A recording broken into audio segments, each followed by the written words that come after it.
Hello, Cécilia de Tibiscus, vidéo en forêt aujourd'hui.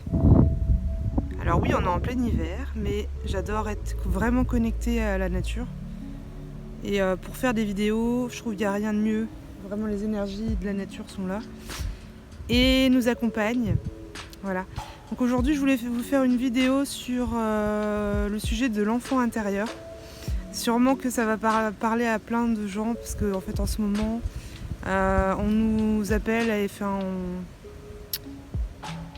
nous demande de nous reconnecter à notre enfant intérieur, chose que je suis en train de faire également.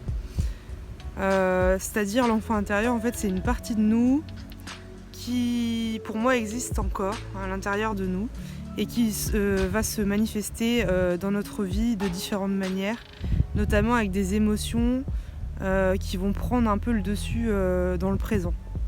Ça veut dire que ce sont des émotions, en fait, suivant votre vécu étant petit, qui sont restées en fait cristallisées dans le corps, et l'enfant intérieur, votre enfant intérieur, va essayer de se manifester à vous en tant qu'adulte pour que vous puissiez en fait soit l'écouter, enfin de toute façon l'écouter, le rassurer, etc. Et donc de différentes façons, il va essayer de vous faire que vous vous intéressiez à lui. Et si vous mettez le couvert en fait et essayez de pas voir ces appels, et ça va être de plus en plus fort. C'est ce qui s'est passé pour moi. Moi j'ai une enfance difficile en fait et plutôt maltraitante, voilà. Et du coup, si vous voulez, il y a un mécanisme en moi qui s'est mis naturellement, et ça m'a permis en fait de survivre. Voilà, en tant que jeune fille, adolescente et jeune adulte. Et en 2017, j'ai eu en fait un événement qui a fait que ça a fait remonter en fait certaines émotions qui étaient cristallisées depuis l'enfance dans mon corps. Forcément, j'ai pas compris ce qui se passait. Il a fallu que je fasse des recherches et tout ça. Donc j'ai eu beaucoup de peurs qui sont remontées, en fait, des sensations corporelles qui sont remontées, des sensations de mourir, en fait, des choses comme ça qui sont remontées. Et j'ai cru que en fait, je devenais folle, en fait. J'ai eu beaucoup de colère aussi à remonter, etc. Et si vous voulez, si on vous explique pas ce qui se passe, vous croyez que vous avez un problème. Mais en fait, c'est juste des émotions qui sont restées figées à l'intérieur de votre corps, que vous n'avez pas pu exprimer en tant qu'enfant, puisque en tant qu'enfant, si nos parents n'ont pas été capables ou n'ont pas su accueillir nos émotions, et c'est à nous, en tant qu'adultes, de pouvoir les accueillir maintenant dans le présent. Et quand on les accueille maintenant dans le présent, elles n'ont plus lieu d'être puisqu'elles ont été reconnues.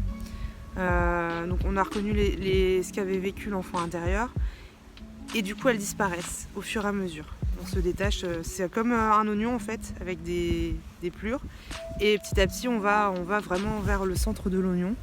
Alors c'est pas forcément évident, mais c'est nécessaire, car les émotions qu'on a pu refouler dans l'enfance, l'adolescence, etc., tout ce qu'on a, les traumatismes qu'on n'a pas été rencontrés, parce c'était pas le moment, et bien ça va créer en fait des maladies psychiques, physiques, de l'anxiété généralisée, plein de choses comme ça. Donc en fait une émotion c'est un message, elle a quelque chose à nous dire, et quand on est prêt, il faut, je pense, selon moi, aller voir cet enfant intérieur qui a juste besoin d'amour et d'être entendu.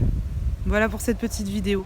J'en ferai d'autres à ce sujet-là, puisque moi-même je traverse ça depuis 2018, et ça continue, hein, c'est pas terminé, mais voilà. C'est en fait une part de nous qu'on a besoin de réintégrer à l'intérieur pour ensuite vraiment devenir l'adulte qu'on a envie d'être. Voilà. Allez, je vous embrasse et je vous souhaite plein de courage sur votre chemin.